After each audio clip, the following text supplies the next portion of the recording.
తెలంగాణ ప్రజలందరూ IPS officers association కు MLA పాడి కౌశిక్ రెడ్డి సవాల్ విసిరారు. కరీంనగర్ సిపిని మత మార్పిడి చేస్తున్నట్లు నేనన్నట్లు నిరూపించాలన్నారు. ఆ మాట నేననలేదని, తెలంగాణ ఐపీఎస్ ఆఫీసర్స్ అసోసియేషన్ చేసిన ఆరోపణల్లో వాస్తవం లేదని తెలిపారు. నేనన్నట్లు నిరూపిస్తే ఎమ్మెల్యే పదవికి రాజీనామా చేసి శాశ్వతంగా రాజకీయాల నుంచి తప్పుకుంటా అని చెప్పారు. తెలంగాణ ప్రజలకి నా నమస్కారాలు తెలియజేస్తా ఉన్నాను. నిన్న ఐపీఎస్ ఆఫీసర్స్ అసోసియేషన్ ఒక లెటర్ విడుదల చేసిండు. ఆ లెటర్ ని నేను సోషల్ మీడియాలో చూడడం జరిగింది. ఇలా ఐపీఎస్ ఆఫీసర్ అంటే మాకు కూడా చాలా గౌరవం.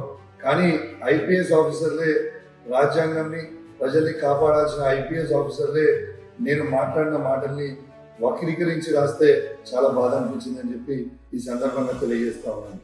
ఇలా వాళ్ళు రాసిన లెటర్లో ఏమని రాసిండ్రు? వాళ్ళు రాసిన లెటర్లో నేను సిపి గారిని ఆయన మత మార్పిడి కరీంనగర్ జిల్లాలో చేస్తుండ్రు అని నేను అన్నా అని రాస్తున్నాను. నేను ఈ ఐపీఎస్ ఆఫీసర్ అసోసియేషన్ కి సవాల్ విసురుతా ఉన్నాను. నేను గిట్లా ఆ మాట్లాడిన వీడియో మీరు చూపిస్తే నేను నా ఎమ్మెల్యే పదవికి రాజీనామా చేసి శాశ్వతంగా రాజకీయాల నుంచి నేను తప్పుకుంటా. ఆ వీడియో గిట్లా మీరు చూపించకపోతే మీరు బహిరంగంగా క్షమాపణ చెప్పాలి. లేకపోతే మీ అందరి మీద ఖచ్చితంగా ప్రివిలేజ్ మోషన్ మూవ్ చేస్తా. ఎందుకంటే నన్ను మీ అందరూ క్యారెక్టర్ అసోసియేషన్ చేసే ప్రయత్నం చేస్తా ఉన్నారు. ఇది చాలా చాలా తప్పు. నేను అట్లాంటి మాటలు పోతే మీరు బహిరంగంగా క్షమాపణ చెప్పాలి.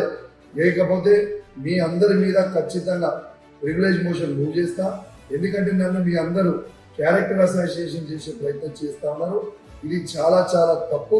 నేను అట్లాంటి మాటలు అనలేదు అని కూడా తెలంగాణ ప్రజలకి విజ్ఞప్తి చేస్తూ సెలవు తీసుకుంటా ఉన్నాను. జై తెలంగాణ, జై కేసీ.